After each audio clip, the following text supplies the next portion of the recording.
c'est ça, c'est la robot. Elle comprenez. C'est tout ça.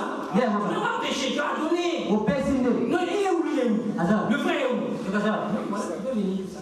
C'est qu'il va en plus les aider. Est-ce que vous comprenez? Est-ce que vous voyez? Vous voyez que le Seigneur vous pas mal.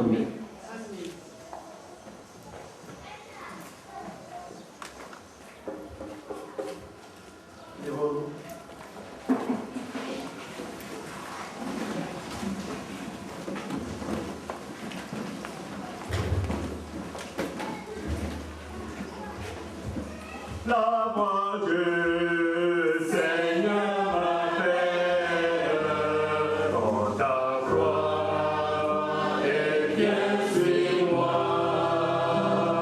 Je m'en souverain fidèle.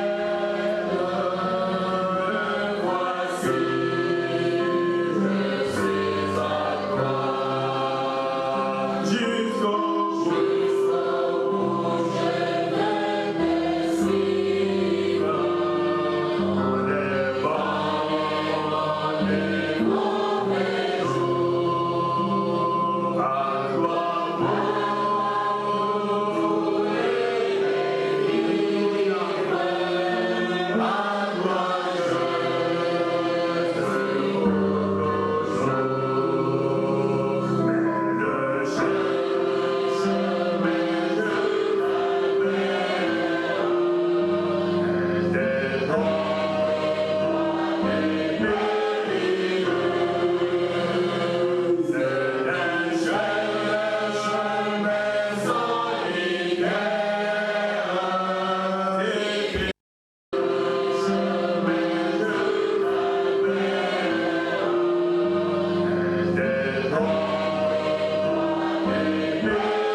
vous asseoir pour qu'on puisse comprendre. Nous sommes arrivés à la fin.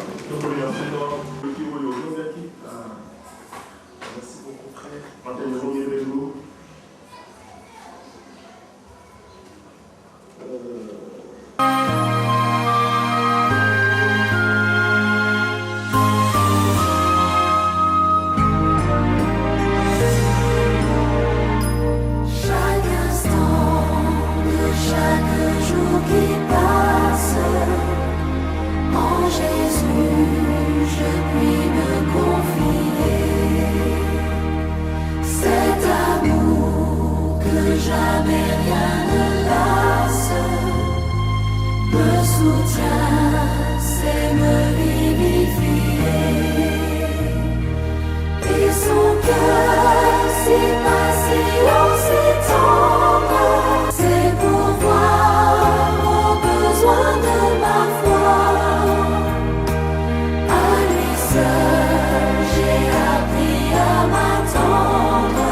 car c'est Dieu qui produit en vous le vouloir et le faire. Comment? Selon le bon plaisir de sa volonté. Faites toutes choses sans murmure, ni hésitation, afin que vous soyez irréprochables et purs des enfants de Dieu, irrépréhensibles au milieu d'une génération perverse et corrompue, parmi laquelle vous brillez comme des flambeaux dans le monde, portant la parole de vie. Et je pourrais me glorifier au jour de Christ de n'avoir pas couru en vain ni travaillé en vain. Le Seigneur ajoute des bénédictions sur sa parole. On va prendre le dernier cantique, on va chanter, et ensuite nous allons écouter la parole.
Nous allons ajouter un cantique.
Amen. Nous avons lu dans le livre d'Éphésiens de Philippiens.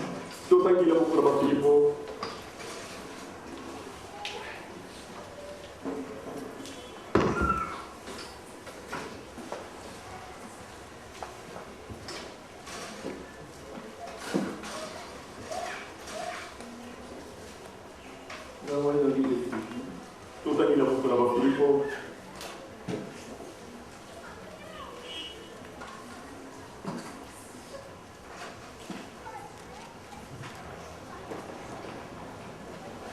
Nous allons lire quelques paroles.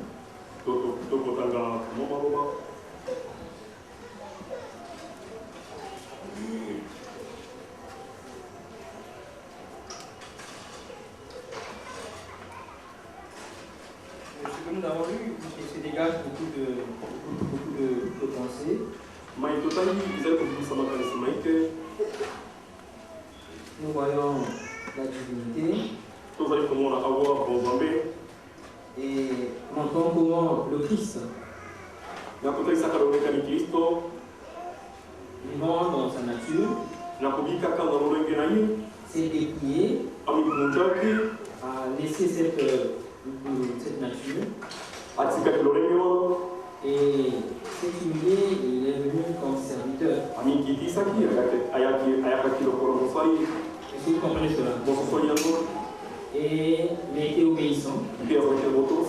Obéissant à Dieu, son Père. Est-ce que vous suivez cela? C'est la leçon que l'apôtre Paul veut montrer. Vous voyez comment lui, la gloire qu'il avait, il avait cette gloire, il est venu et il était obéissant en tout. Alors il est pour nous un exemple. Et nous qui sommes des fils des hommes, ne pas comparer à lui, mais lui, en voyant sa gloire, s'est abaissé. Injurié, il ne répondait pas. Maltraité, alors qu'il avait le pouvoir de les exterminer, il ne le faisait pas. Quand nous lisons cette écriture, c'est comme ça que nous devons voir les choses. L'apôtre veut attirer notre attention. D'être humble, s'humilier et obéir à la parole. Et pour cela, nous pouvons prendre juste quelques écritures. Mais d'abord, nous allons d'abord lisons ça. On va d'abord lire cela. Nous sommes dans Philippiens chapitre 2. Nous lisons à partir du verset 5. Et en vous, les sentiments qui étaient en Jésus-Christ. Amen. Avec les pensées de rédemption. Vous comprenez cela? Il n'avait que les pensées de rédemption. Il n'avait que les bonnes pensées. Dans sa pensée, c'est que tous les enfants de Dieu, ce qu'il a connu d'avance, doivent ramener à Dieu. Est-ce que vous comprenez cela? Parce qu'il savait que le but que Dieu avait, c'est écrit, c'est d'élever le peuple de leur salut. Et tout cela pour qu'il puisse emmener plusieurs fils à la gloire. Il dit tout ce que tu m'as donné. Est-ce que vous comprenez cela? Ça, c'est le but pour lequel le Fils, le Messie était venu. Et c'est pourquoi il ne rejetait personne. Amen. Il est venu pour que les âmes soient sauvées. Il n'est pas venu pour que les âmes soient perdues. C'est pourquoi il pouvait dire, venez à moi, vous tous qui êtes fatigués et chargés. Est-ce que vous comprenez cela? Est-ce que vous comprenez cela? C'est l'Esprit de Christ. Et tous ceux qui sont enfants de Dieu doivent avoir les mêmes sentiments. Les sentiments de miséricorde. Amen. Les sentiments de miséricorde. Mais si vous n'avez pas les sentiments de miséricorde, vous ne différez rien avec les pharisiens. Est-ce que vous comprenez cela? Oh, vous pharisiens, vous faites attention aux petites choses. Mais vous oubliez les plus grands. Les plus grandes dans la loi parlent. La loi n'a pas été donnée pour que l'on puisse commencer à toujours à faire les ablutions ou tout cela. Mais la loi a été donnée pour nous conduire à Christ. Amen. C'est pour nous conduire à Christ. Est-ce que vous voyez cela? C'est ainsi, vous, pharisiens, vous avez oublié la justice, la miséricorde et l'humilité. Amen. C'était ça qu'il fallait mettre l'accent. Et l'apôtre Paul, quand vous lirez le chapitre 1, le chapitre 2, le chapitre 3, vous comprenez comment il s'est vertu à parler aux frères juifs. Et vous comprenez ces choses. Quand l'évangile a commencé, la plupart des frères, c'était les frères juifs. Amen. C'était des frères juifs. C'est au fil des temps et que les païens commençaient à croire. Est-ce que vous voyez cela? Alors, et les sentiments qui étaient en Christ, vous comprenez bien ici, l'accent est mis sur Jésus-Christ. Amen. Il faut bien comprendre cela. On a bien dit ici, ayez en vous les sentiments qui étaient en Jésus-Christ, lequel, existant en forme de Dieu. Amen. Qui? Jésus-Christ. Amen. Pas Jésus, mais Jésus-Christ.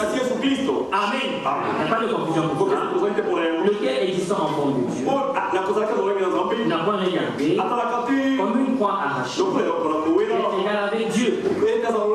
Mais il s'est dépouillé lui-même en prenant une forme de serviteur, devenant semblable aux hommes et ayant paru comme un simple homme. Vous comprenez que c'est le Christ. Amen. Et Hébreux chapitre 10. Hébreux chapitre 10. Nous allons rapidement au verset 5. Hébreux chapitre 10. Verset 5 dit, c'est pourquoi Christ entrant dans le monde, comprenez? Christ entrant dans le monde, tu n'as voulu ni sacrifice ni offrande, mais tu m'as formé un corps. Et tu n'as créé ni holocauste ni sacrifice pour le péché. Alors j'ai dit, voici, je viens. Dans le rouleau du livre, il est question de moi. Mais je viens faire quoi? Pour faire au Dieu ta volonté. Amen. C'est Christ qui est entré dans le monde. Mais l'écriture dit là-bas, Jésus-Christ, il s'est dépouillé en prenant une forme semblable aux humains. Amen. Nous savons tous que Christ, c'est Dieu béni éternellement. Est-ce que vous comprenez? Alors Christ, en venant dans le monde,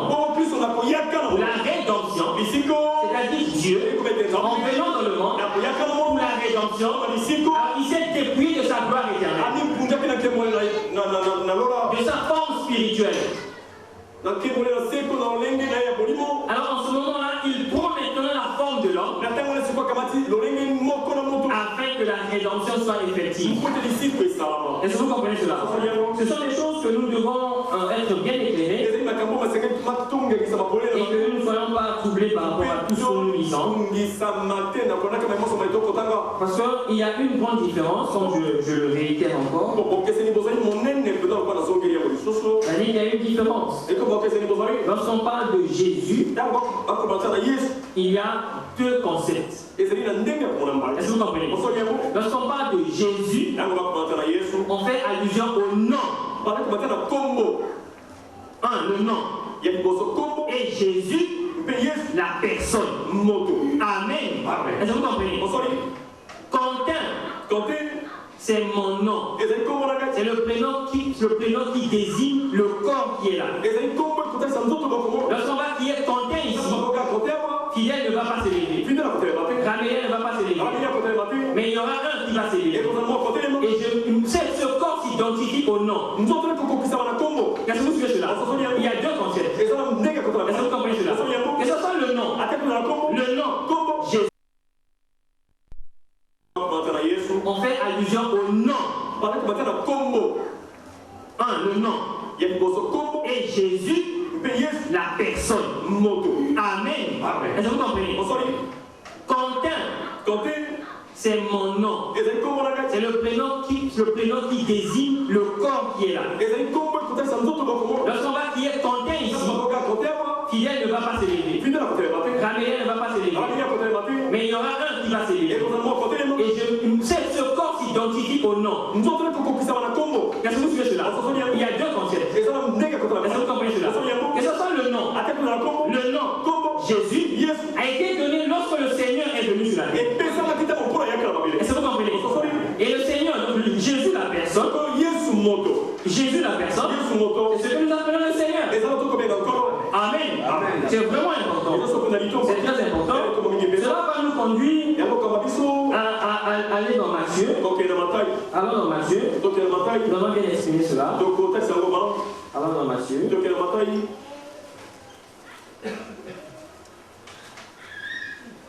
On va exprimer ça rapidement. Le nom et la personne. Le nom identifie la personne. Est-ce que vous comprenez cela? Le nom identifie la personne. Et Jésus, que ce soit le nom, que ce soit la personne, a eu un commencement. Est-ce que vous comprenez? Il a eu un commencement. Et parlons de cela comme cela, simplement. Le simple mot du monde. Jésus, en tant que nom, c'est le nom que le Seigneur a porté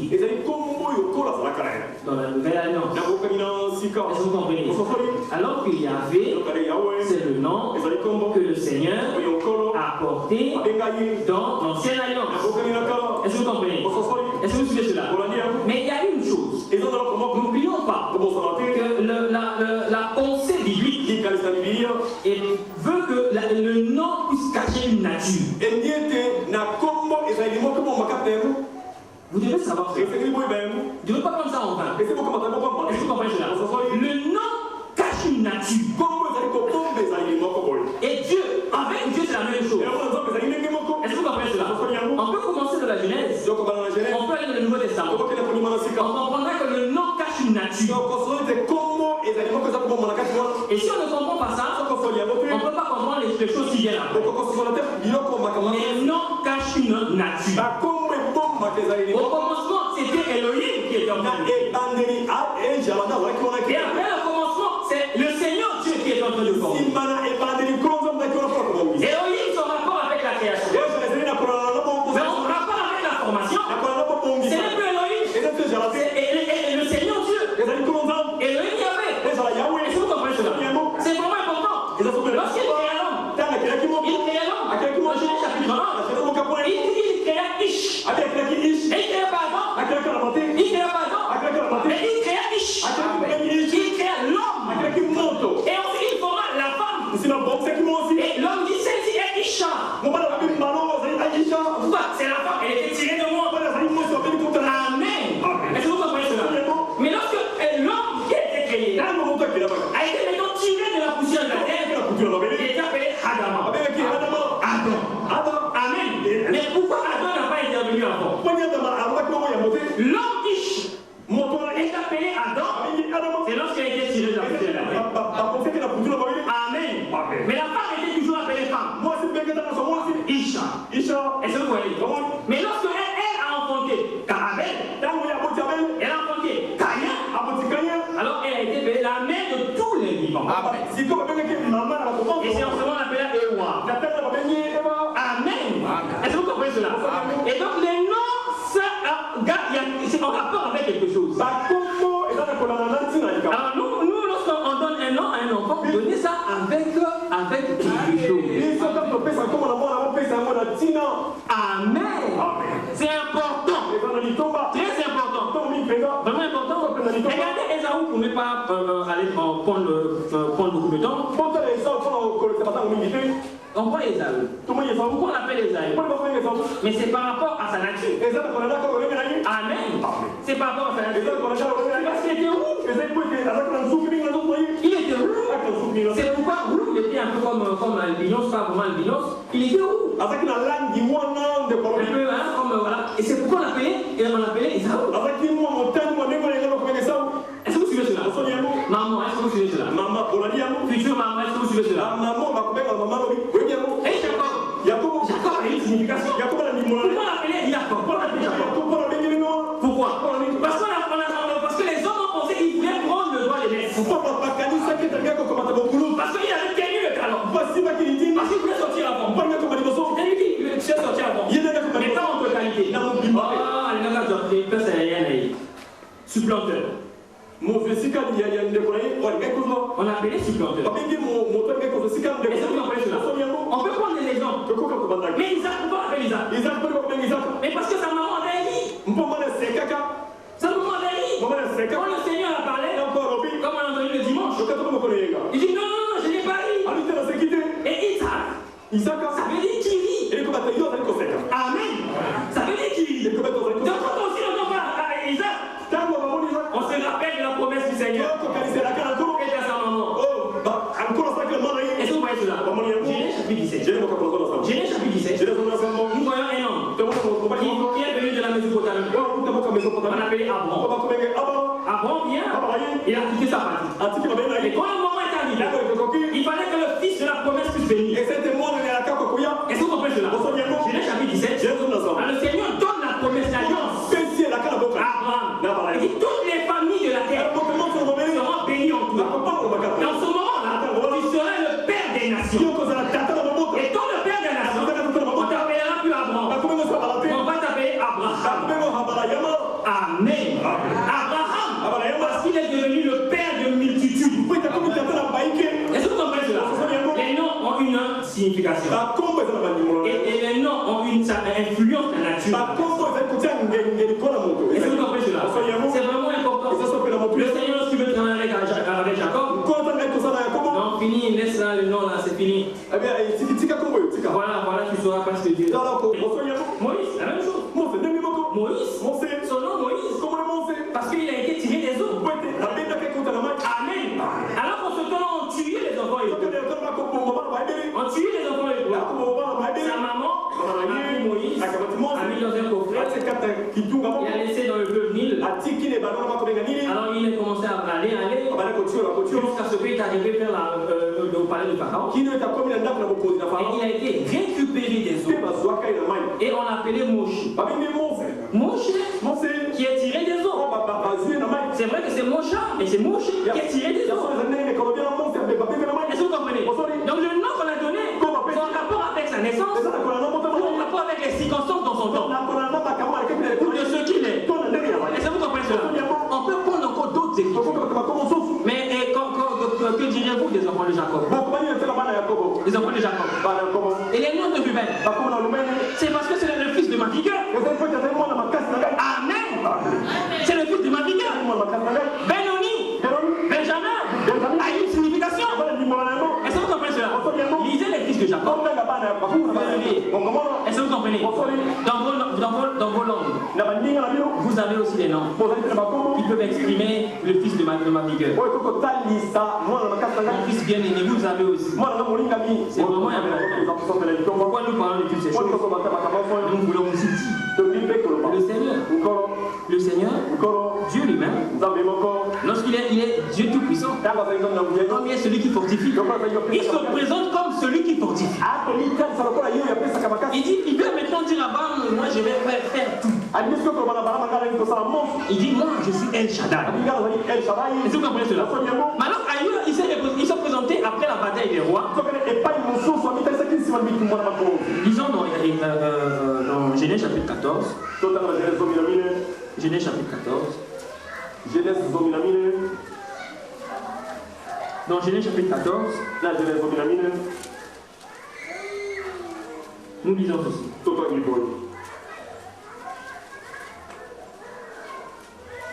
Donc dans Genèse chapitre 14, nous voulons montrer quelque chose.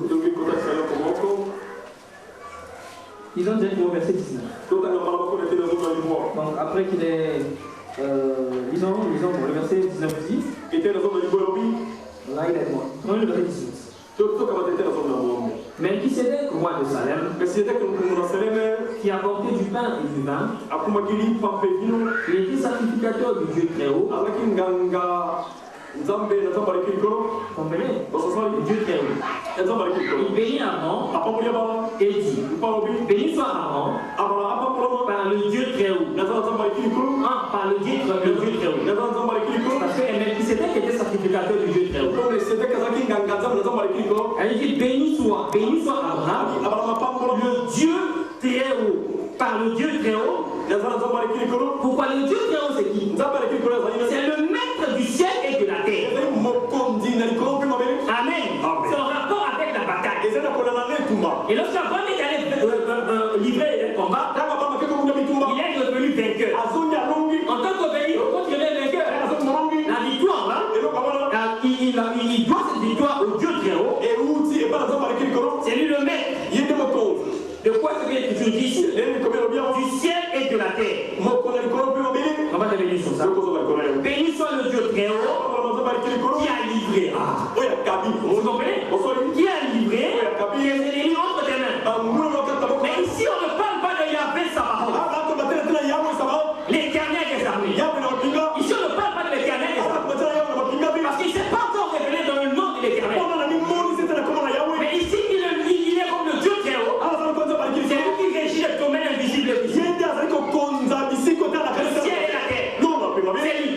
Et là-dedans, nous avons la politique, nous avons le social, nous avons tout. C'est le Dieu très haut qui régit tout cela. Amen. Et vous verrez quand on peut aller voir dans d'autres écritures. On pourra voir cela. Il y a Daniel, pardon, quand on commence dans Daniel, nous sommes dans la prophétie, mais sur le plan temporel. Voilà comment Daniel chapitre 4, la vision, l'interprétation, et écoutez ce que Daniel dit. Daniel, nous sommes dans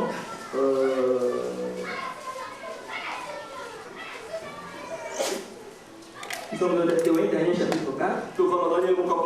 Disons à partir du verset.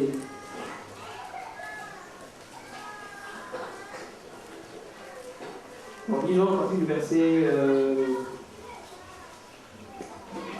Prenons le verset 34. Le verset 34. Nous pouvons aller ici. Après le temps marqué, moi, Nebuchadnezzar, je levai les yeux vers le ciel et la raison me revint. J'ai béni le très haut. Comprenez?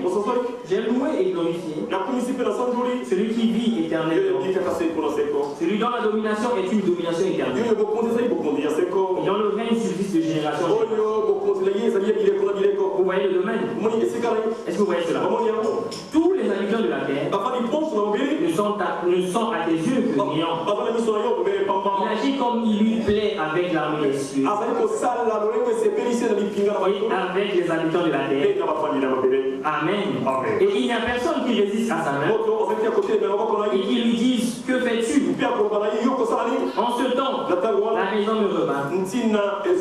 La gloire de mon royaume, ma magnificence, ma splendeur me fut rendue. Mes conseillers et mes grands les conseillers mes grands me demandèrent. Je fus rétabli dans mon royaume et ma puissance ne fit que s'accroître. Maintenant, moi, Nebuchadnezzar, je loue, j'exalte et je glorifie le roi des cieux, le Dieu très haut. Donc toutes les œuvres sont vraies et les voies justes. Et il peut abaisser ceux qui marchent avec orgueil. Est-ce que vous voyez cela? Ça c'est sur le domaine terrestre. Est-ce que vous voyez cela? Parce que nous avons lu le Dieu très haut, maître du ciel et de la terre. On peut lire encore l'Ésaïe 14. L'Ésaïe 14, ça vous connaissez bien. Ça c'est le fils de Laurent. Nous sommes dans l'Ésaïe 14.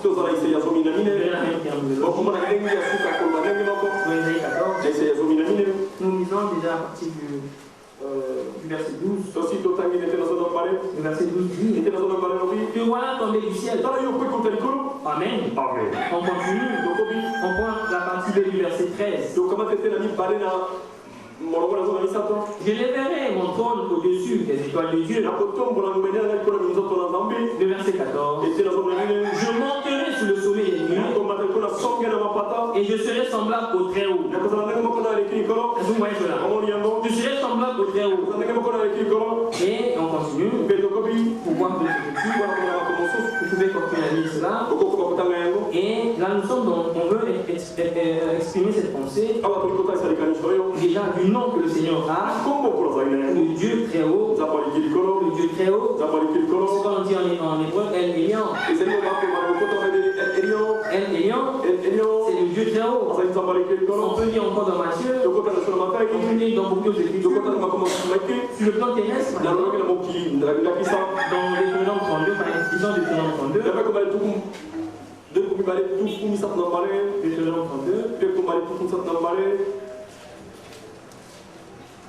nous sommes dans Deutéronome chapitre 2.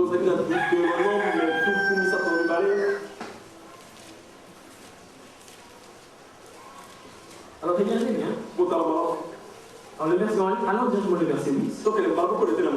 Quand le Très-Haut donna un héritage aux nations, quand il sépara les enfants des hommes, il fixa les limites des peuples d'après le nombre des enfants d'Israël. Amen. Est-ce que vous voyez cela? Ça aussi touche le domaine terrestre. Mais c'est les Très Hauts qui régissent cela. On peut encore lire dans le livre de Samuel. 2 Samuel, ils ont dans 2 Samuel.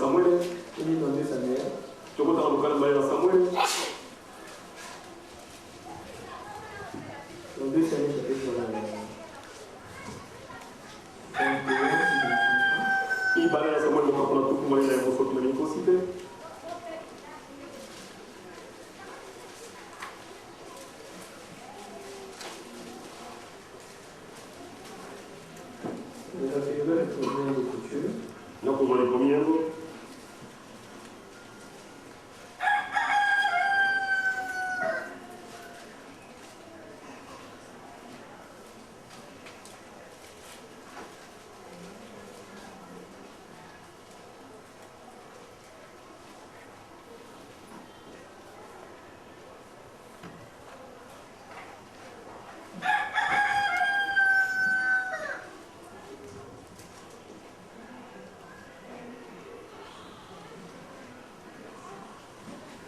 Bon, nous prenons dans 2 Samuel chapitre 22.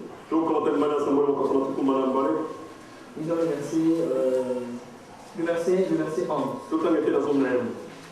Dans le verset 11. Il était monté sur un chérubin. Il volait. Il paraissait sur les ailes du vent. Il faisait des ténèbres une tente autour de lui. Il était enveloppé d'amande et de sombres nuages. De la splendeur qui le précédait s'élançait le charbon du feu.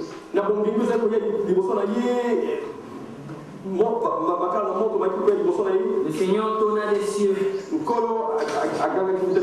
Le Très-Haut fit retentir sa voix. Il lança des flèches et dispersa mes ennemis. Est-ce que vous voyez cela? Vous voyez à quel moment ce nom-là, le El Elyon, est utilisé? Donc si je prends toutes ces écritures pour vous montrer comment ce nom est utilisé. Est-ce que vous voyez cela? C'est de ça que je veux montrer. Dans Genèse chapitre 14, en rapport avec la bataille, en rapport avec tout cela, alors là, Melchisedec met le nom de El Elyon. En exergue. Alors au verset 22, de Genèse chapitre 14, Abraham répondit au roi de Sodome. Je lève ma main vers le Seigneur, le Dieu très haut. Vous voyez cela? Maître du ciel et de la terre. Alors ici, au verset 19, c'est Melchisedec qui parlait. Il bénit Abraham et dit, béni soit Abraham par le Dieu très haut, maître du ciel et de la terre. Abraham en son tour, pour montrer sa gratitude, comment il est envers le roi de Sodome. Alors je ne prendrai rien de tout ce qui est à toi, parce que c'est les peines de guerre. Alors il dit, je vais lui expliquer cela.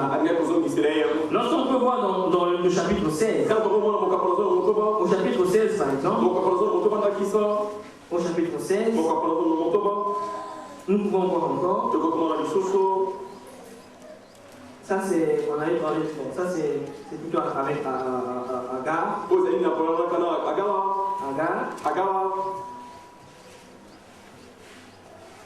Ici au verset 12. Chapitre 16. L'Écriture dit, il sera comme un âne sauvage. Là on parle d'Ismaël. Sa main sera contre tous. Et la main de tous sera contre lui. Est-ce que vous voyez cela? C'est pas étonnant. Il est contre tous, ils sont contre tous. Et tout le monde est contre eux. Est-ce que vous voyez cela? Tout le temps là, eux, ils mettent des bombes partout. Ils cherchent à tuer les Danois qui écrivent et qui font les portraits de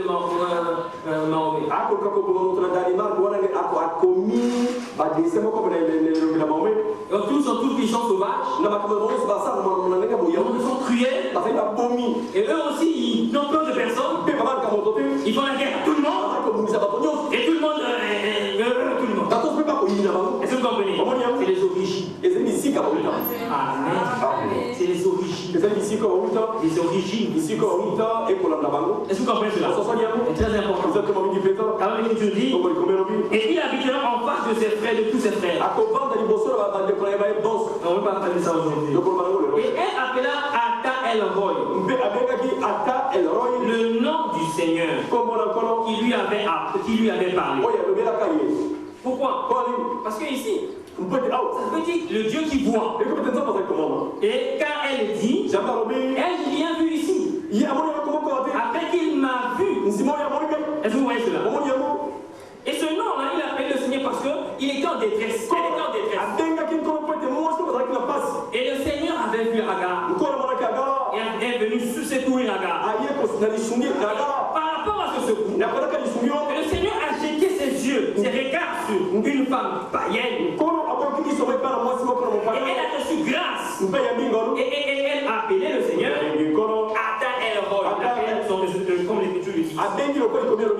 Est-ce que vous voyez cela? Le chapitre qui vient, et le chapitre 17, c'est là où nous voyons El Shaddai. Est-ce que vous voyez cela? Le Dieu tout-puissant. Là, c'est en rapport, il veut fortifier Abraham. Prends courage. Parce que je suis le tout-puissant. Rien ne peut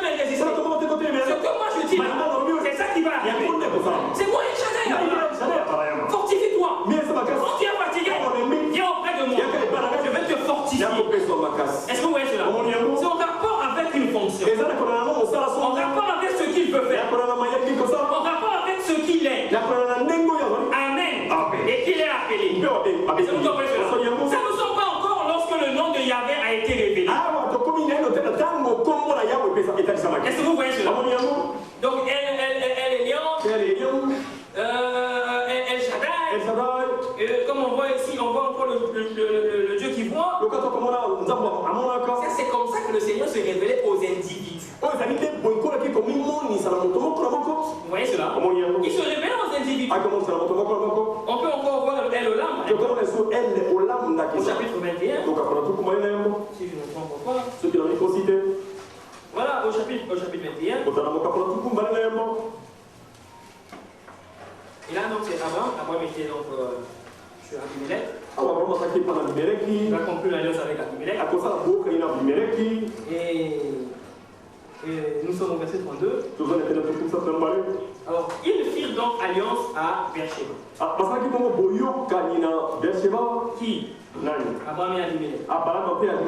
Après quoi? Abimelech se leva avec Picol, chef de son armée, et ils retournèrent au pays des Philistins. Abraham planta des tamaris à Beersheba, et là, il invoqua le nom du Seigneur, Dieu de l'Éternel. Amen. Dieu de l'Éternel. C'est El Olam. Est-ce que vous voyez cela? El Olam. Et on peut continuer. Le chapitre qui vient, c'est là où on trouve le nom composé de Jéhovah Jireh.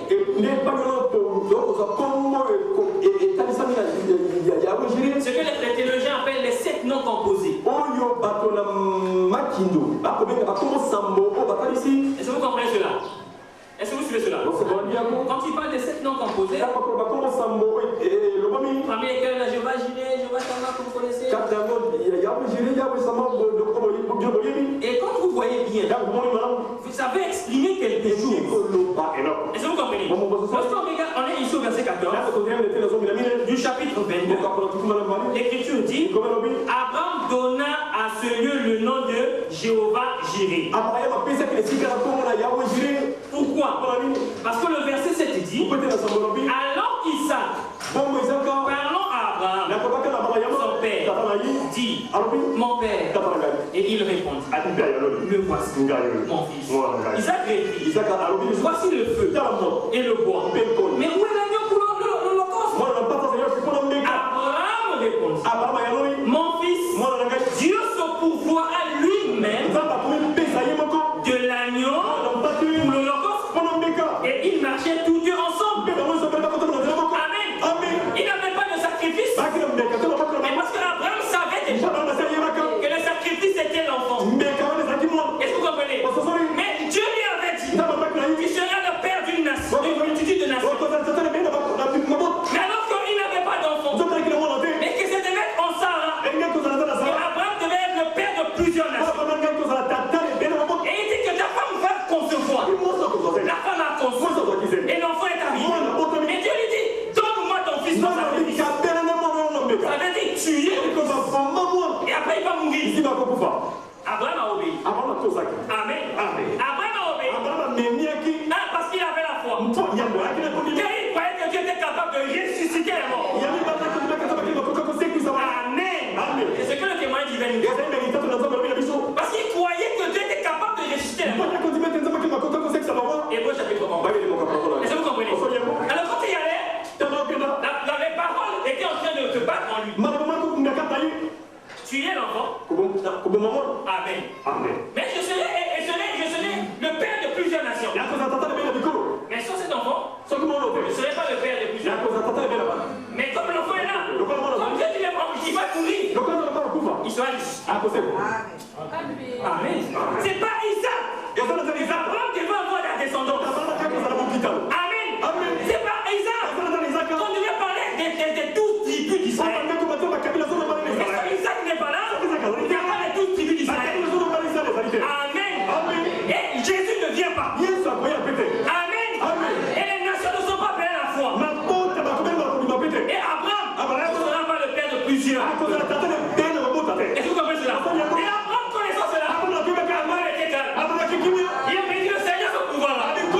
Parce que ça, c'est une mission sur Dieu qui va porter.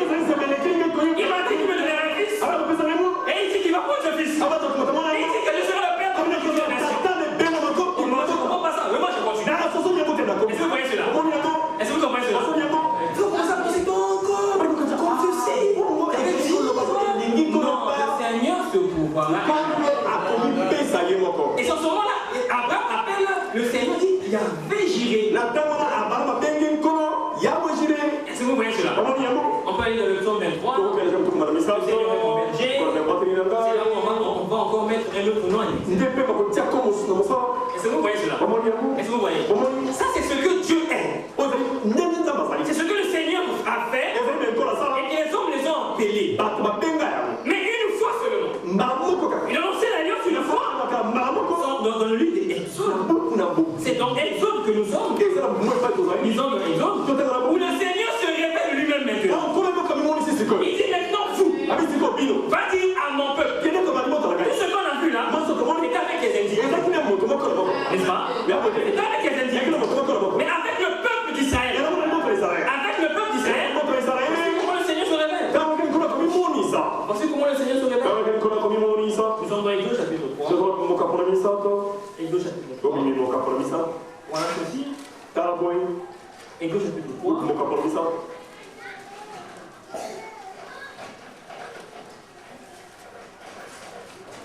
Allons directement au chapitre 6.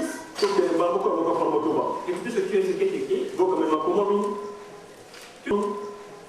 Tout ce qu'on a vu là. On peut lire encore ce qui vous allez voir, je vais Jireh, je vois tout ça là. Je vois Shalom avec Gédéon. C'est lui, tout ça. On peut voir les autres titres que nous, tout ça, on peut voir. Vous verrez que quand vous allez lire ça, c'est les hommes.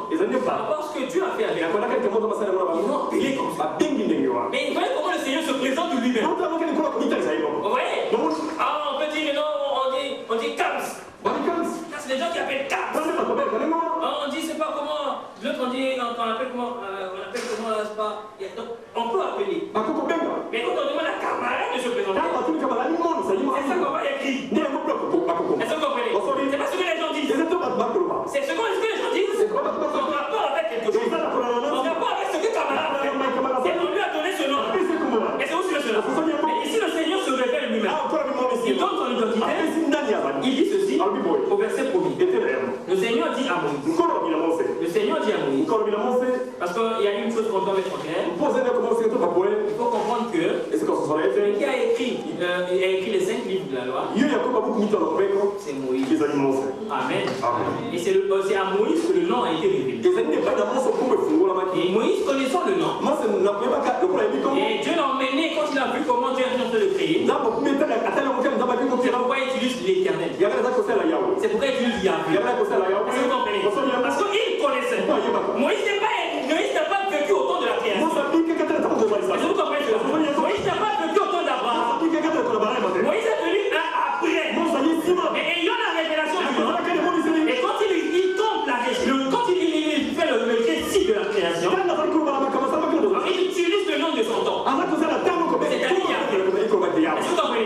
Pourquoi dans l'ancienne alliance, dans la Genèse et tout ça, on parle de l'Éternel. Parce que Moïse connaissait. Amen. Est-ce que vous comprenez cela? C'est important. Alors ici il dit, parce que c'est vous allez un peu contradictoire. Le verset 1 dit l'Éternel dit à Moïse. Et ici au verset 3, il dit c'est là mon nom. Quel est ce nom? L'Éternel. Il n'y a pas de sens. Amen. Non, mais je voulais que vous soyez situés dans le contexte. Donc c'est ici là, trop bien. Le Seigneur dit à Moïse, tu verras maintenant ce que je ferai à Pharaon. Une main puissante le forcera à les laisser aller. Une main puissante le forcera à les laisser, à les chasser de son pays. Dieu parla encore à Moïse. Et il dit, je suis l'Éternel. Amen. Je suis l'Éternel. Ça, c'est le français. Amen. Ça, c'est le français. Parce que ce mot-là, c'est compliqué.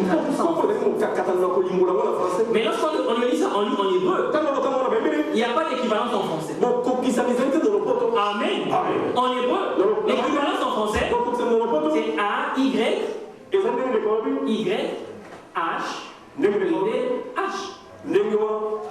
Amen. C'est ça qui est en français. C'est ça qui est en français. Et c'est ce qui a conduit aux gens, juste des voyelles. Les voyelles ont le Y et le H. Ça, tu mets A, Y, A, H. W, on met le E à son début entre W et H de la fin. Pour faire Yahvé. Vous comprenez cela? Que nous sommes dans la forme de Jéhovah. Est-ce que vous comprenez? Donc ici le Seigneur il dit que non, comment il dit, quand on lit ici le verset 2, je suis Yahvé. Je suis YHWH. Est-ce que vous voyez cela? C'est moi. Allez, continue. Je suis apparu à Abraham. Ça c'est Dieu qui parle. Je suis apparu à Abraham, à Isaac et à Jacob. Comme le Dieu Tout-Puissant. Amen. Comme El Shaddai. Je ne suis pas apparu à eux comme Yahvé. Pas comme l'Éternel. Mais je me suis apparu à eux comme El Shaddai. Amen. Mais à vous. Et je dis, il dit, mais je n'ai pas été connu d'eux. Sous mon nom. Quel est le nom? YHWH. Que nous appelons en français l'Éternel. Ou soit Yahvé. En sous ce nom-là, je ne me suis pas apparu, je ne me suis pas révélé comme ça. Mais à vous, enfant d'Israël, à vous, enfant de Jacob, je suis l'Éternel. J'ai aussi établi mon alliance avec eux, avec les patriarches, pour leur donner le pays de Canaan, le pays de leur pèlerinage, dans lequel ils ont séjourné. Est-ce que vous voyez cela? Et il continue de parler ici. Alors ici, il dit son nom, c'est Yahvé. Mais Yahvé, c'est en rapport avec Israël. Parce que la commission qu'on donne ici, c'est délivrer le peuple d'Israël en Égypte. Est-ce que vous comprenez cela? Est-ce que vous suivez cela? Sœur, écoutez. Suivez, sœur. C'est important. Il dit c'est mon nom. Alors, mais ce n'est pas le nom d'éternité en éternité. Amen. Vous avez une affaire avec ça? Et qui est moi que je vois? Faut tomber ici. Ici, on n'a pas dit c'est mon nom d'éternité. Le verset nous dit, Dieu parle encore à Moïse. Et lui dit, je suis l'Éternel. Amen. Je suis l'Éternel. Et le verset 3, il dit, je ne suis pas apparu à eux. Je me suis apparu à eux. Je me suis révélé à eux comme El Shaddai. Mais pas sous mon nom de Yahvé. Est-ce que vous comprenez? On revient dans Exode chapitre 3. Exode chapitre 3. Alors rapidement. Au verset 13. Non, le verset 12. Dieu dit, je serai avec toi. Et ceci sera pour toi le signe que c'est moi qui t'envoie. Quand tu auras fait sortir d'Égypte le peuple, vous servirez Dieu sous cette montagne. Moïse dit à Dieu. Nous sommes au verset 13, Exode chapitre 3. Moïse dit à Dieu, j'irai donc vers les enfants d'Israël. Vous comprenez cela? Les enfants d'Israël.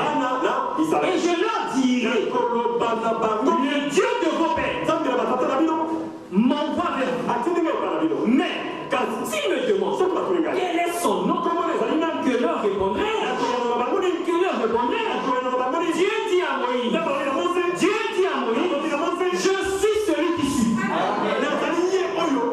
Et il ajouta, c'est ainsi que tu répondras aux enfants d'Israël. C'est lui qui s'appelle Jésus. M'a envoyé vers vous. Dieu dit encore à Moïse, tu parleras ainsi aux enfants d'Israël. Le Seigneur, le Dieu de vos pères, le Dieu d'Abraham, le Dieu d'Isaac et le Dieu de Jacob m'envoie vers vous. Voilà mon nom pour l'éternité. Voilà mon nom de génération en génération. Amen. C'est pas Yahvé. Amen. Parce que dans sa pensée éternelle, il savait qu'il devait utiliser le nom de Yahvé pour la dispensation de la loi. Amen. Avant la dispensation de la loi, ce nom n'a pas été mis en exergue. Amen. Donc ça ne pouvait pas être le nom d'éternité en éternité. Amen. Amen.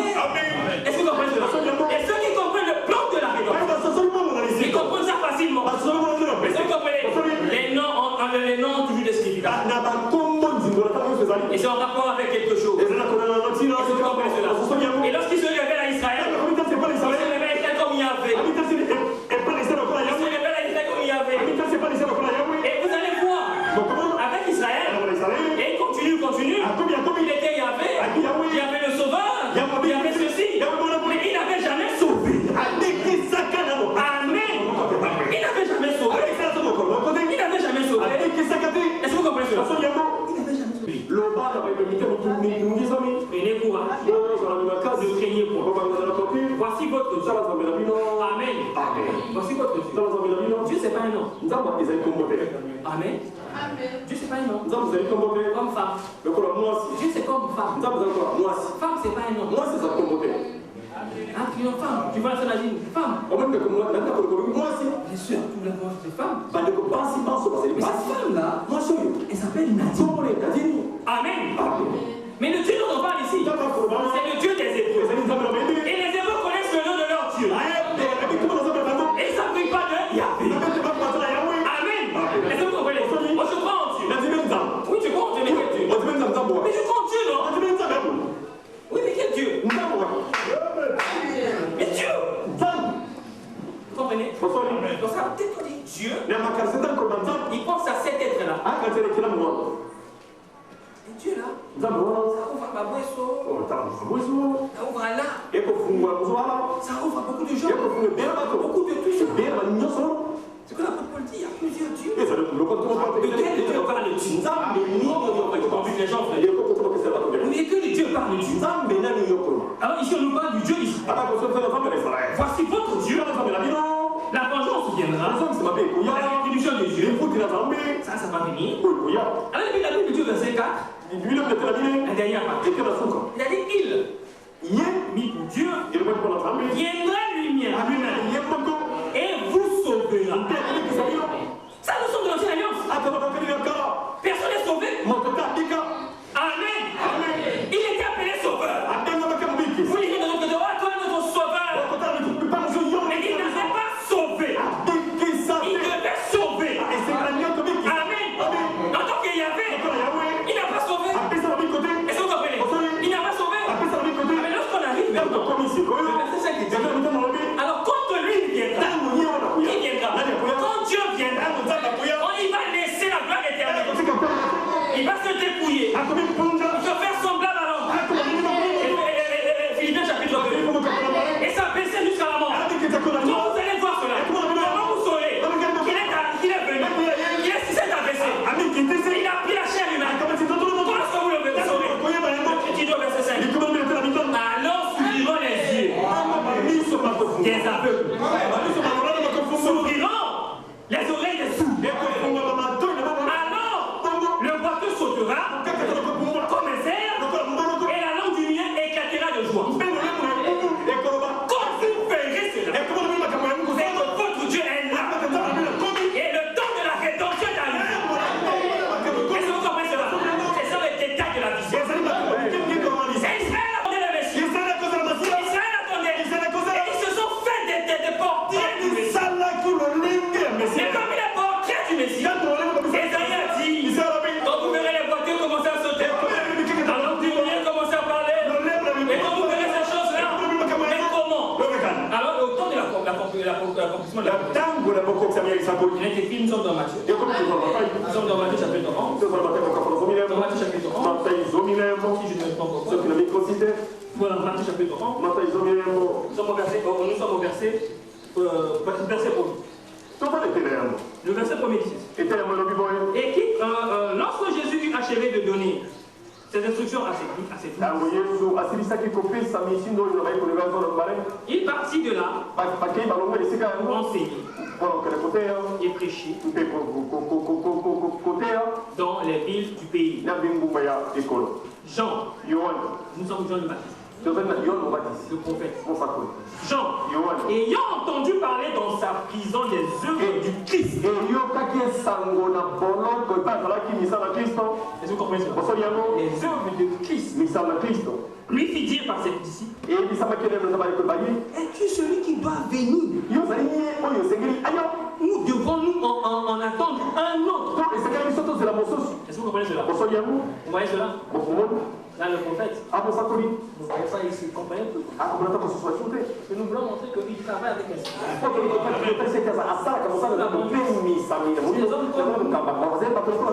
Élie est de la même nature. Vous comprenez cela?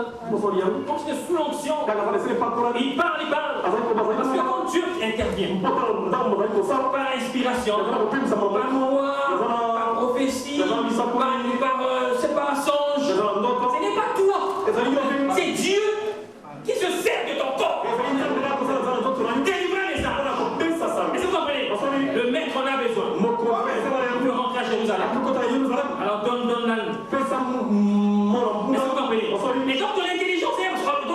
n'utilises pas ton intelligence. Quand tu vois voilà l'agneau de Dieu, c'est parce que parfois il comprenait, il connaissait.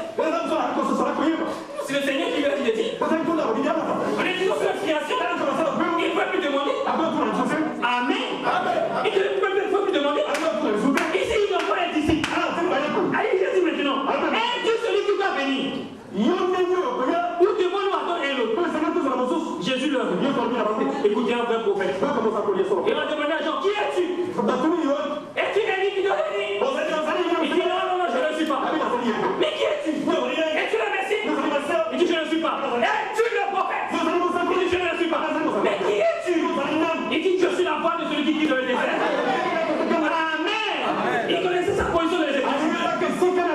Et Jésus est un prophète. Jean-Baptiste est un prophète. Jésus savait que Jean-Baptiste connaissait les prophètes. Alors il dit allez dire à votre maître. Allez dire à votre prophète. Dis quoi? Les aveugles voient. Les boiteux marchent. Les lépreux sont purifiés. Les sourds entendent. Les morts ressuscitent. Et la bonne nouvelle est annoncée aux pauvres. Ça c'est le langage codé. Ce n'est que ceux qui sont dans le secret de Dieu qui peuvent le comprendre. Mais si on rapportait l'accomplissement d'une promesse, ils ont rapporté l'accomplissement d'une prophétie. Mais ils ne savaient pas. Celui qui avait la clé, c'était Jean-Baptiste. Jésus dit allez-y. Et quand vous tirez ça, Jean va rentrer dans Isaïe 35. Et quand il rentre dans Isaïe 35, il faut que c'est lui qui est arrivé. Est-ce que vous voyez cela? Qui est arrivé? C'était l'homme lui-même, le Christ qui est arrivé. C'est-à-dire Dieu lui-même, dans la chair humaine, pour faire quoi? Réaliser le salut. Amen. Et pour réaliser le salut, il ne devait pas être appelé Emmanuel.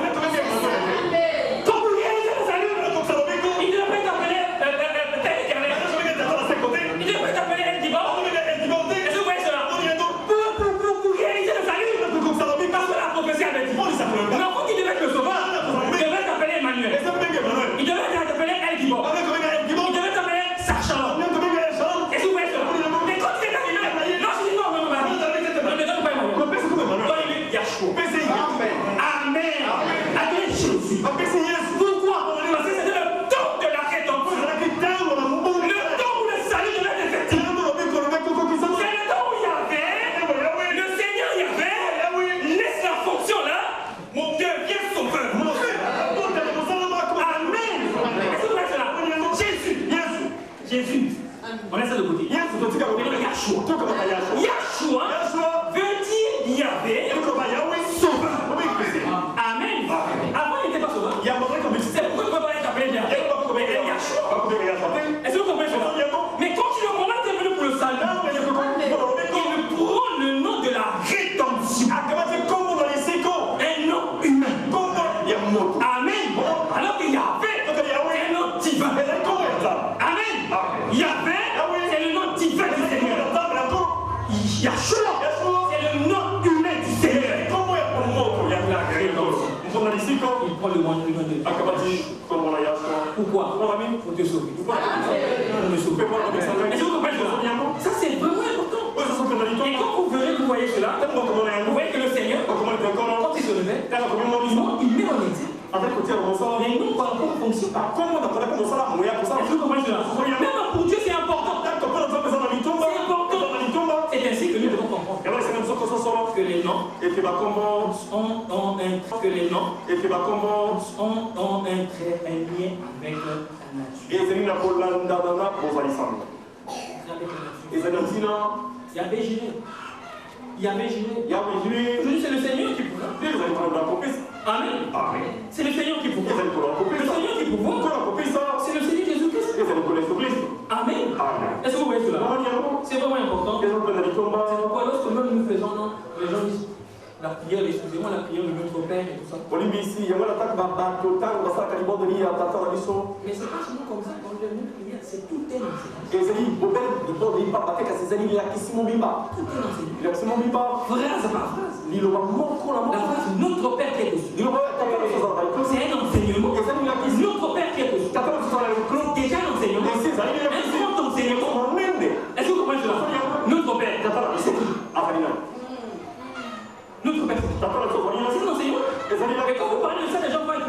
exagérer. Quand on s'en va, on va Et là, notre père, c'est qui?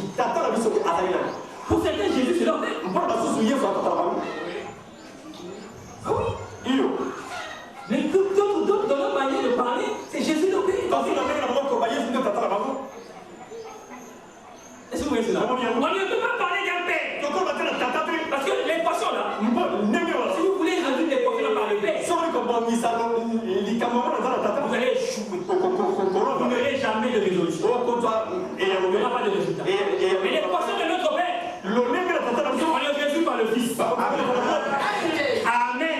Cette équation du père, on le résout par le Fils. Parce qu'on ne peut pas être père. Parce qu'on n'a pas un fils. C'est la venue du Fils qui détermine que tu es père. Amen. Là, ton père n'est pas père. Parce qu'il n'a pas de fils. Amen. Il était un homme. Et le jour qu'il aura un fils, il devient père. C'est la venue du Fils qui fait de lui père. Est-ce que vous comprenez cela? Est-ce que vous comprenez cela? C'est ainsi. Dieu a d'abord dû devenir homme. Et il a été appelé fils de l'homme. C'est alors qu'il est devenu père. Est-ce que vous comprenez cela? Est-ce que vous comprenez cela? Ce n'est pas 2, 4, 5, 6 personnes. Le père, c'est la manifestation. C'est la tribu de Dieu dans les cieux. Est-ce que vous voyez cela? Le Fils, c'est la manifestation de Dieu sur la terre. Donc je répète, je cite un nom de Dieu. Dieu a d'abord dû devenir homme. Et c'est en ce moment-là qu'il est appelé le Fils de l'homme. C'est en ce moment-là qu'il est devenu père. Amen. Alors quand vous comprenez ça comme ça, vous ne voyez pas 2, 3, 4, 5 personnes. Notre père, Matthieu dit, cette citation-là, j'aime cette citation. J'aime cette citation, excusez-moi frère. Cette citation, quand je l'avais entendue pour la première fois, j'ai dit c'est pas vrai. Frère, comme le dit, pas comme cela. Et il dit, dans le défi, il parle de ça, dans le Dieu. Donc, quand j'ai lu cette citation, Dieu ne pouvait pas devenir père s'il n'était pas devenu homme. Dieu a d'abord dû devenir un homme. Quand Dieu est devenu un homme, on l'a appelé le Fils de l'homme. C'est alors que Dieu est devenu l'homme, est devenu le père. Amen. Et Matthieu chapitre 6 dit, au verset 9, voici donc comment vous priez. Vous devez prier. Notre Père qui est aux cieux. Amen. C'est comme ça. Notre Père qui est aux cieux. C'est pourquoi nous avons dit que le Père, c'est un attribut de Dieu. Mais dans le ciel, pas sur la terre. Est-ce que vous comprenez cela? Ici, l'Écriture dit notre Père qui est aux cieux. Est-ce que vous voyez cela? Matthieu chapitre 5, le verset 16. Vous lirez cela. Verset 16. Que votre lumière lui ainsi devant les hommes, afin qu'ils voient vos bonnes œuvres et qu'ils glorifient votre Père qui est sur la terre. Que glorifie votre Père qui est dans les cieux. Amen. Qui est dans les cieux. Nous sommes dans Matthieu chapitre 10. Matthieu chapitre 10. Voilà comment on parle de lui. Matthieu chapitre 10. Le verset 33. Mais quiconque me régnera devant les hommes, je le régnerai aussi devant mon Père qui est dans les cieux. Amen. Mon Père qui est dans les cieux. Matthieu chapitre 16. Matthieu chapitre 16. Nous sommes dans Matthieu chapitre 16. Nous sommes dans Matthieu chapitre 16. Verset 17. Jésus, reprenant la parole, lui dit, tu es heureux, Simon, fils de Jonas. Simon, fils de Jonas. Car ce ne sont pas la chair et le sang qui t'ont révélé cela, mais c'est mon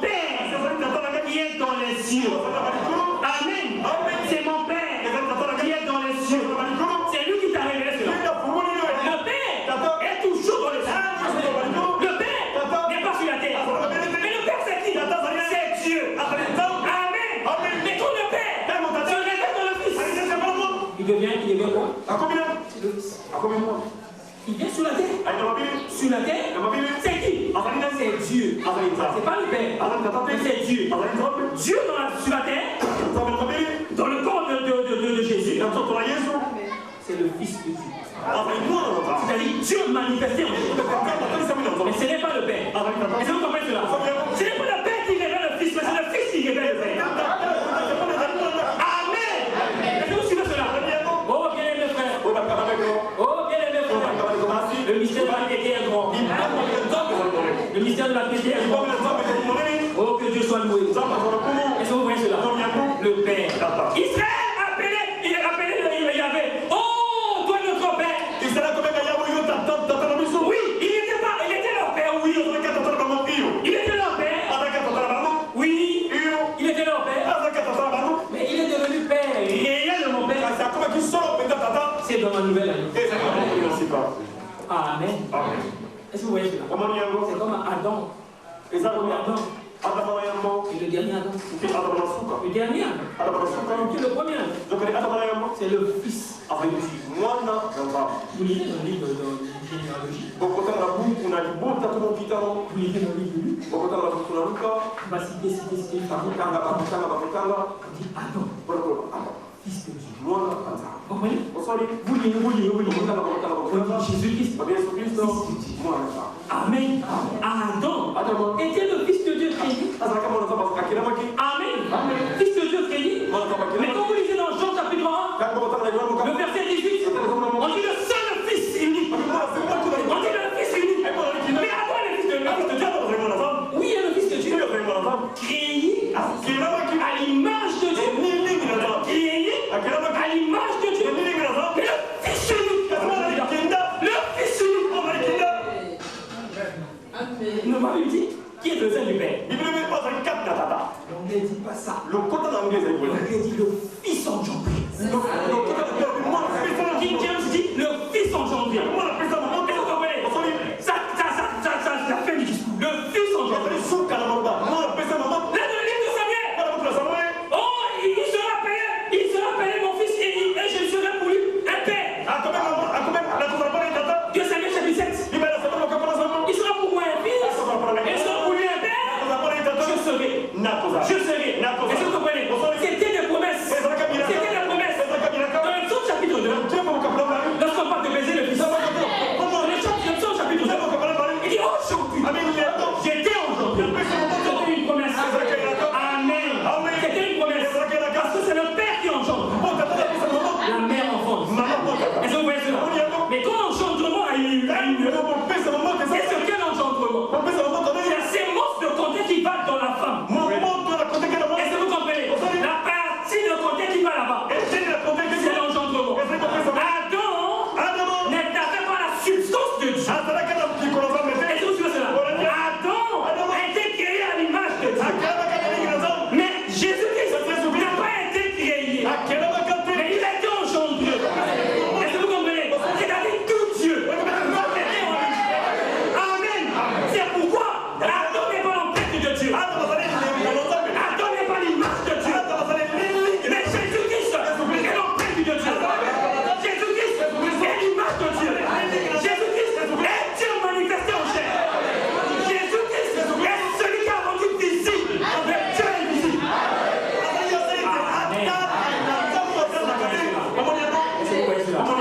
Oh, que Dieu soit loué. Ça, c'est notre Dieu. Oh, merci Seigneur. Il a fallu que cet homme la pousse béni. L'homme qu'on voit dans Matthieu, l'homme qu'on voit dans Malachie chapitre 4. Il est arrivé, il a laissé ces choses-là. Et l'homme de Matthieu 24 est venu. Il a posé les choses. Aujourd'hui, nous allons comprendre. Nous allons vraiment comprendre comme il faut. Vous voyez cela. Notre Père.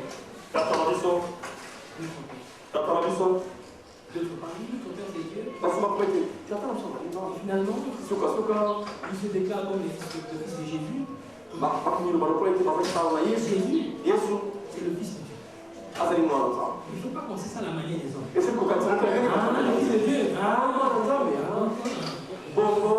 Non, on pense un peu les églises. Le Fils de Dieu. C'est lui, c'est Dieu. Et comment ça va les hommes? C'est la terre. Ah non, c'est le Père. Non. Non. Pas le Père. Le Père aussi. Cette fonction-là, on appelle ça aussi. Vous comprenez? C'est ça, frère. Quand on voit tout ça, c'est spirituel. Quand on voit du Père, il nous dit qu'on doit parler ça. C'est le Fils qui vient. C'est le Père. C'est vraiment important. Et on dit, on continue notre Père aussi. Et si on peut aller encore, on peut aller. Et on peut parler que de notre temps. Encore c'est pas le nom. On revient pour le nom que ça, quel nom? C'est Dieu. C'est Dieu. Mais Éphésiens chapitre quoi, chapitre 5? J'aime ça.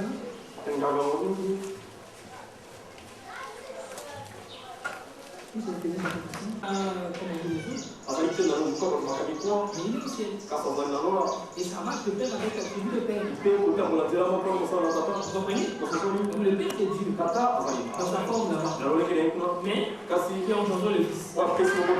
Dieu était en Christ. Amen. Le Père était en Christ. Dieu était en Christ. Est-ce que vous voyez cela? Et considère le monde avec lui. Dieu en Christ, c'est le Fils de l'homme. C'est le Fils de Dieu. C'est le Fils de l'homme. C'est le Fils d'Amar. Amen. Vous voyez cela? Dans Isaïe chapitre 5, là on nous parle simplement de manière claire.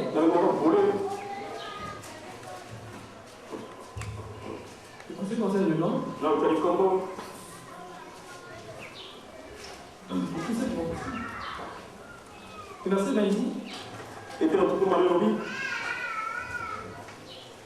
rendez continuellement grâce pour toutes choses à Dieu. Voilà. Rendez continuellement grâce pour toutes choses à Dieu le Père. Au nom de notre Seigneur Jésus-Christ. Amen. C'est le nom qui nous a été donné. C'est le nom qui nous a été donné. Vous remarquez. Les prédications de William Branham. Il parle pas d'éternel. Éternel a parlé avant. Les seules occasions qu'il cite le nom de Jéhovah, lorsqu'il dit que le Jéhovah de l'Ancien Testament et Jésus du Nouveau Testament. Lisez dans toutes les brochures de travail. Ce n'est qu'en ce moment-là. Et c'est lorsqu'il est en train de parler de son expérience où il a vu 3 arcs-en-ciel se fondre en un seul arc-en-ciel. Et une voix dit le Jéhovah de l'Ancien Testament et Jésus du Nouveau Testament. C'est les seuls moments où il parle du nom de Jéhovah. Et le reste du temps, il ne parle pas de Jéhovah. Il ne parle pas de Yahweh. Il ne parle pas de l'Éternel. Mais d'où viennent ces gens-là? L'Éternel, l'Éternel. On chante l'Éternel, ça vient du manque de révélation. Amen. Manque de révélation. On est ramené ou on n'est pas ramené? Il est venu pour nous ramener la parole à la fois apostolique. Les apôtres eux-mêmes ne parlent pas de Yahvé. Lisez le tout Nouveau Testament, vous ne verrez jamais Yahvé. Vous ne verrez jamais l'Éternel. Amen. Parce que je pense qu'en français, l'Éternel, c'est ça le point de voir les origines. C'est important. Amen. C'est important. Quand on prend le mot grec, c'est pour sortir la confusion. Le monde d'aujourd'hui, la chrétienté est tombée. Parce qu'on a été baptisé au nom du Père, du Fils et du Saint-Esprit. Alors qu'il n'est pas été comme ça. Baptisez-les au-dedans de mon nom. Alors, s'il est baptisé au nom du Père et du Fils, ça change tout. Oui, frère, bon, mais le nom du Père et du Fils, c'est Jésus, tout ça, c'est bon. C'est une erreur. Amen. C'est une erreur. Est-ce que vous Ça dit, c'est dit que tu es baptisé au nom de mon nom. C'est comme si il n'y avait pas de problème. Il est baptisé au Dieu de nom. Est-ce que vous voyez cela? C'est important. Vraiment important. Très important, frère. Très important. C'est important. C'est vraiment important. Sœur. Frère. Il faut faire attention. Et c'est pour ça l'anglais. Il faut faire aussi attention. Et c'est pour ça l'anglais. Dis-toi. Yo. Qu'est-ce que c'est? Comment c'est? C'est pas ça. Vous n'avez pas vu avec Pierre. Le Le Seigneur a changé. On ne fait pas de ça une doctrine. C'est pas une doctrine. Mais c'est une réalité. Amen. C'est une réalité. C'est une réalité. Que tu veux ou pas, sur le plan naturel, cette loi-là agit. C'est comme ça. Le nom que tu portes de ta tombe. Mais les gens te revoient et t'attendent. C'est comme ça. Et le nom a une influence et une nature. Pourquoi? Parce que le nom qu'on a donné à ta tombe a une signification. Et c'est cette signification-là, c'est cette chose-là qui honte tous ceux qui portent ce nom.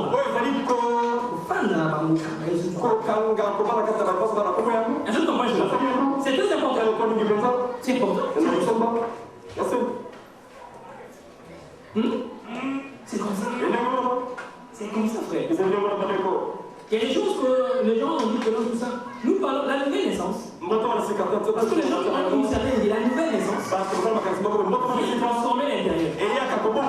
Mais quand l'intérieur est transformé, mais vous vous souvenez bien, William Branham dit, c'est une chose.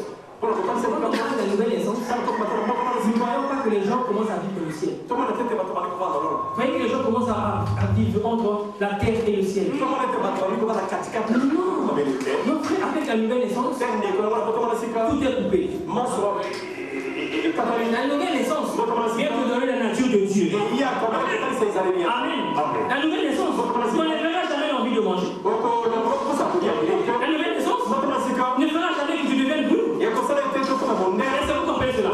Est-ce que vous suivez cela? C'est très important. Né de nouveau, tu agiras comme les X. Est-ce que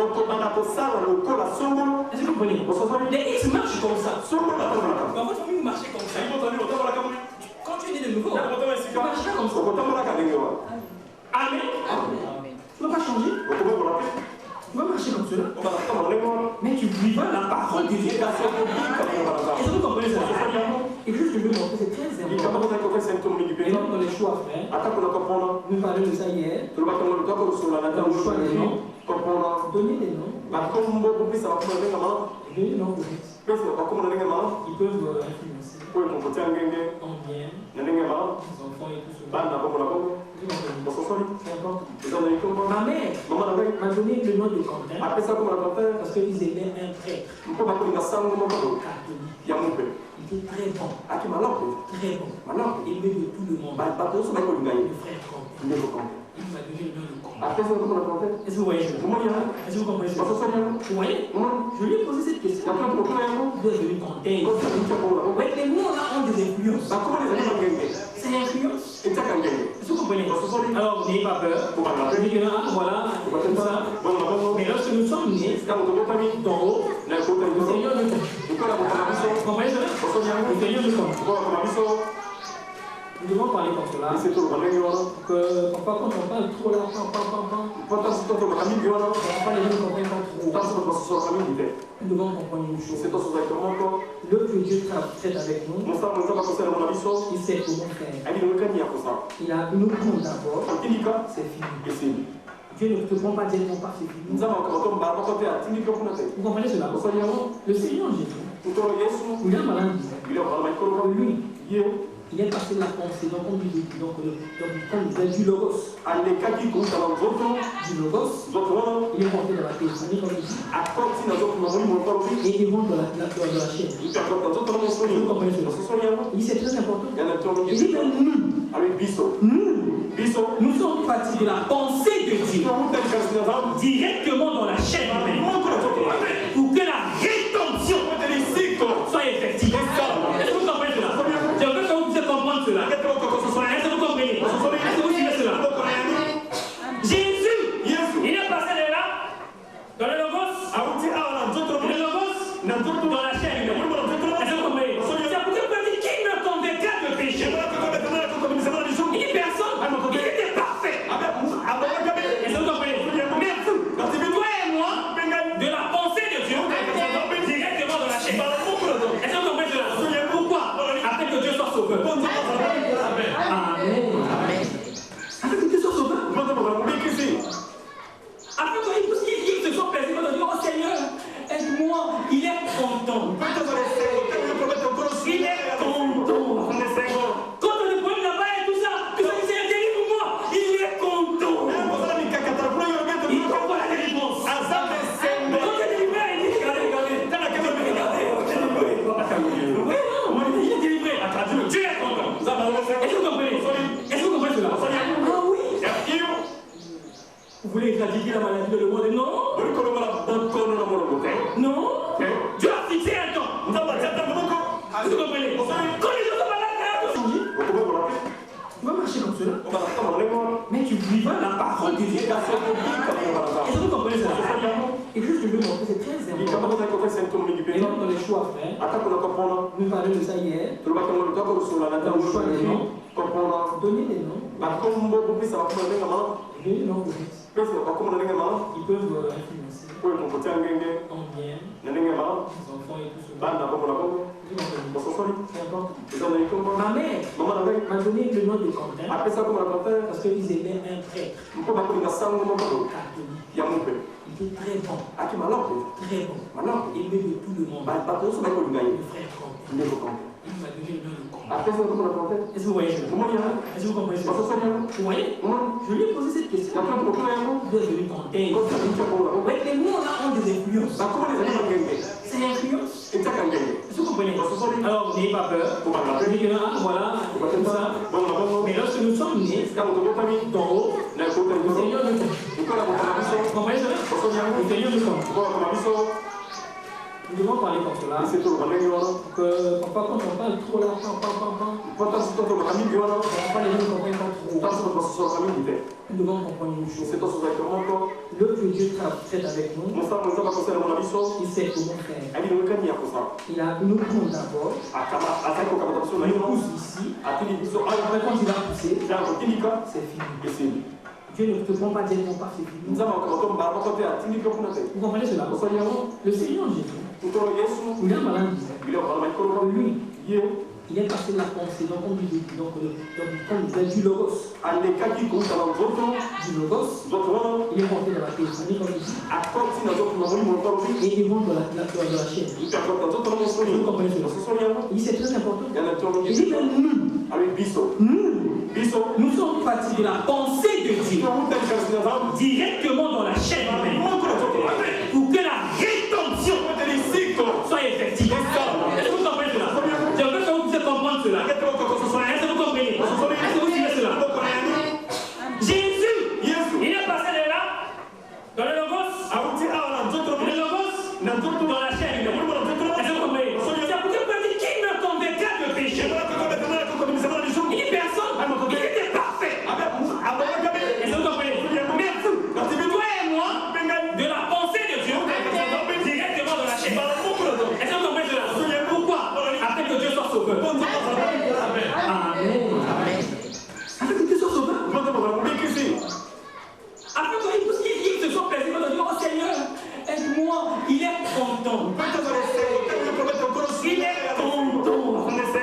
Quand on est problème là-bas et tout ça, tu vas dire, Seigneur, délivre-moi. Il est content. Il comprend la délivrance. Quand tu es délivré, il dit, regardez. Oui, non, il est délivré. Dieu est content. Est-ce que vous comprenez? Est-ce que vous comprenez cela? Ah oui. Vous voulez éradiquer la maladie de le monde? Non. Non. Dieu a fixé un temps. Est-ce que vous comprenez?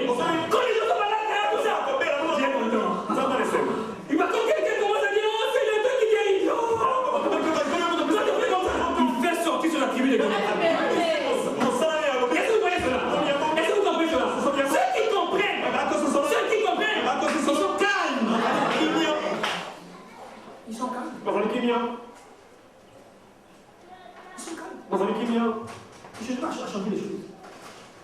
les choses. Bon, Faites ce que le Seigneur vous a demandé de faire. Priez, priez. bon, Oui, vous commencez à lier. Et vous apprenez à donner l'ordre de comment le lier. Tout ça parce que les gens ne connaissent pas le plan. Vous comprenez? Les gens ne connaissent pas le plan. Le Seigneur, c'est qui est là. Et on disait, frère, moi je ne crois pas.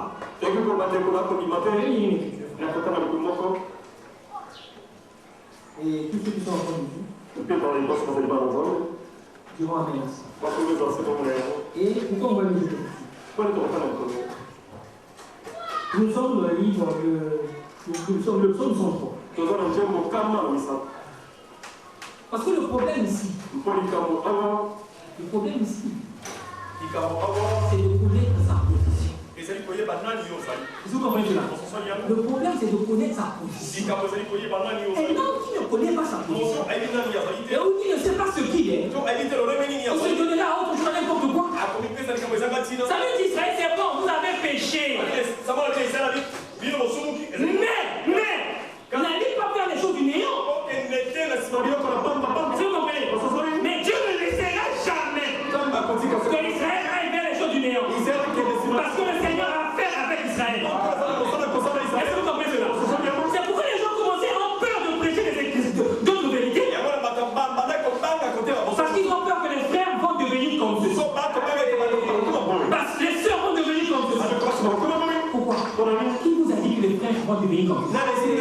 Les sœurs vont devenir comme eux. Pourquoi? Qui dit ça? Pourquoi? N'ayons pas peur, frère. Si le Seigneur a laissé une écriture écrite ici, c'est pour les enfants de Dieu. Il n'avait pas oublié. Est-ce que vous comprenez cela? Est-ce que vous suivez cela? Il n'avait pas oublié. Quand tu ne crois pas ce qui est écrit, tu es incrédule. Ce qui est écrit, c'est pour que tu sois péché. Écrit. Amen. Et ça donne l'assurance dans le cœur des ennemis. Si ça donne l'incertitude, donc tu n'es pas élu. Amen. Est-ce que vous comprenez? Et nous élevons Dieu. Et nous voyons que c'est de lui. Nous tirons notre force. Et ça nous pousse à être plus près de lui. Amen. On ne peut pas aller faire le péché. Est-ce que vous comprenez cela? Et écoutez ce que le Dieu dit. Il a manifesté ses voix à Moïse, ses œuvres aux enfants d'Israël. Le Seigneur est miséricordieux et compatissant, dans la colère et riche en bonté. Bien aimé frère, nous aussi répétons l'entraide de la miséricorde. Ayons en nous, frère. Vous comprenez, frère? Lorsqu'on a la miséricorde au milieu de nous, vous allez voir qu'il y aura une bonne atmosphère. Par la miséricorde, on comprend. Amen. Par la miséricorde, on comprend.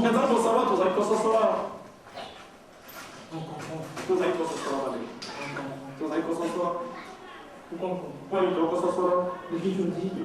Parce que le même Dieu qui a créé, le même Dieu qui a mis les lois, c'est le même Dieu.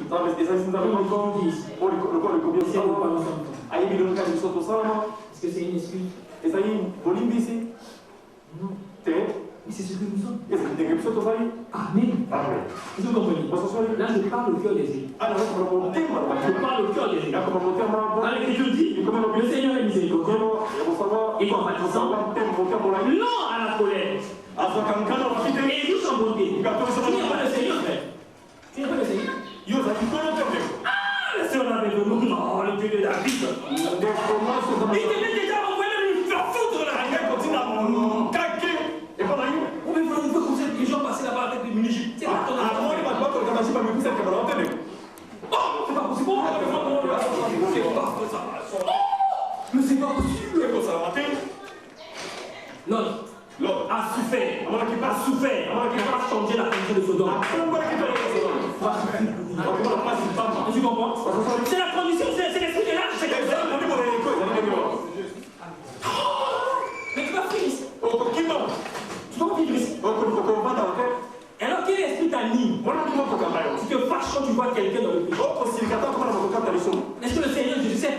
fois tu as vu quelqu'un de le péché? Vous avez vu ça où? Quand tu vois quelqu'un de le péché,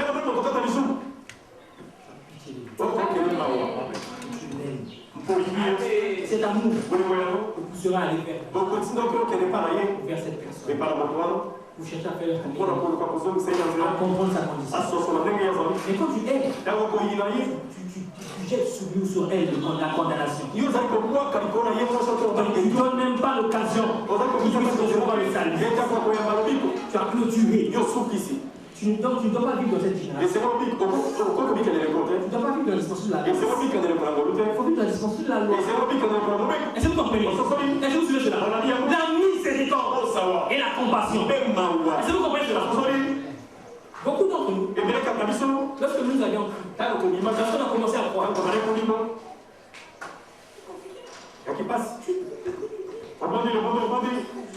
c'est aujourd'hui c'est la fin quoi. Dernier bouquet de porc.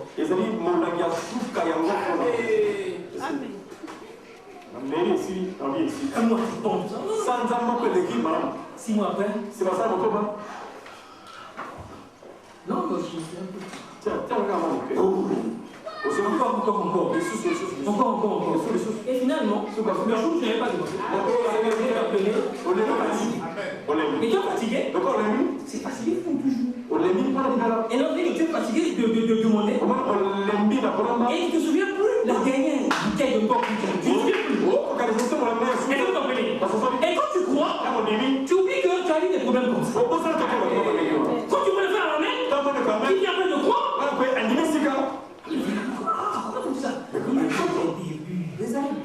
Est-ce que vous comprenez?